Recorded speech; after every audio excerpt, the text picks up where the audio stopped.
Class 1 से 4 तक के स्टूडेंट्स के लिए मैथ का क्लास शुरू करते हैं। आज 5 अप्रैल। Write the place value of the following. Place value का अर्थ होता है स्थानीय मान।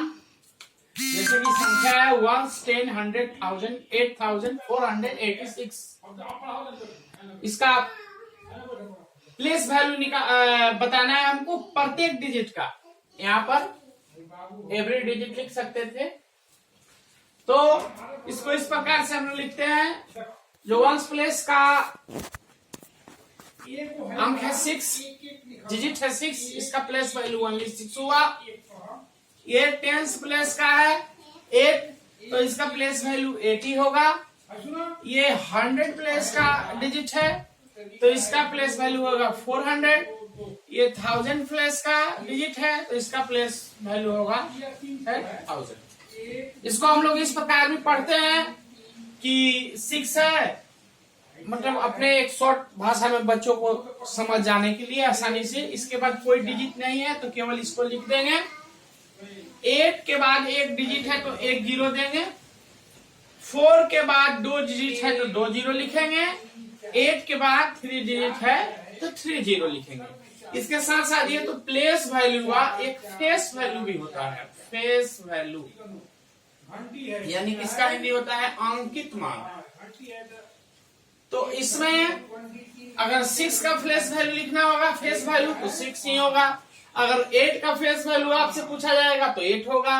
अगर 4 का फेस वैल्यू पूछा जाएगा तो 4 ही होगा। अगर फेस वैल्यू पूछा जाता है तो जो डिजिट है उसी को लिखेंगे। अगर प्लेस वैल्यू आपसे पूछा जाएगा तो आप इस प्रकार से लिखेंगे।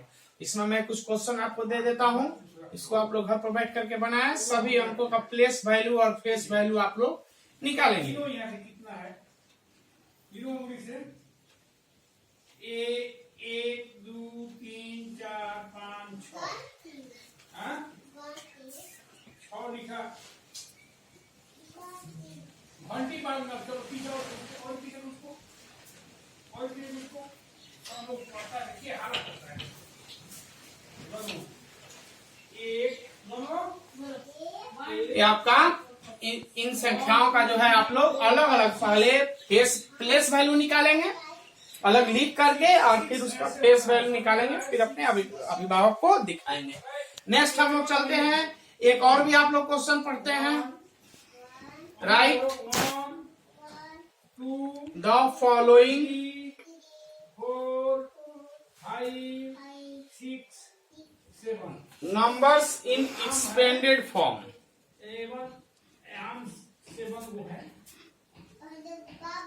यानी कि जो नंबर्स दिया गया है उसको विस्तारित रूप में लिखें। एक्सपेंडेड फॉर्म में कैसे लिखते हैं इसको भी देख लीजिए, इसी से रिलेटेड है। जैसे यहाँ है तो हम लोग 8 जो है 1, 10, 100, 1000 का डिजिट है तो लिख देंगे 8000, प्लस 6 है 100 का डिजिट है तो 600, प्लस 4 है 10 का डिजिट है तो 40, प्लस 2। ये आपका एक्सपेंडेड फॉर्म हो गया। तो कुछ यहाँ भी हम क्वेश्चन दे रहे हैं, आप लोग इसको एक्सपेंडेड फॉर्म में लिख करके और अपने अभिभावक को दिखाएंगे। हो गया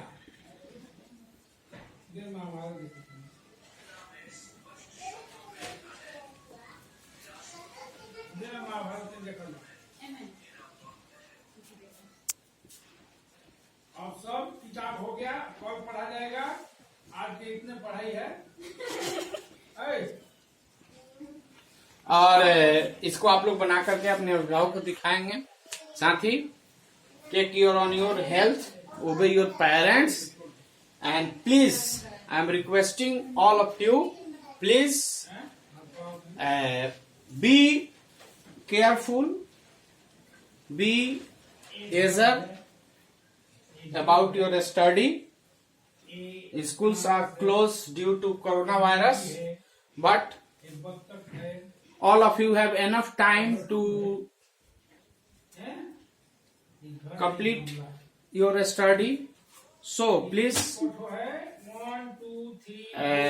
don't misuse your time and sit regularly for reading. Not only these questions, but try to complete your other subjects like science, social science, Sanskrit, math, computer, English. All of you have fairs of each subject. So, please read those fairs and stay home. Thank you very much for listening me so seriously and carefully. Thank you.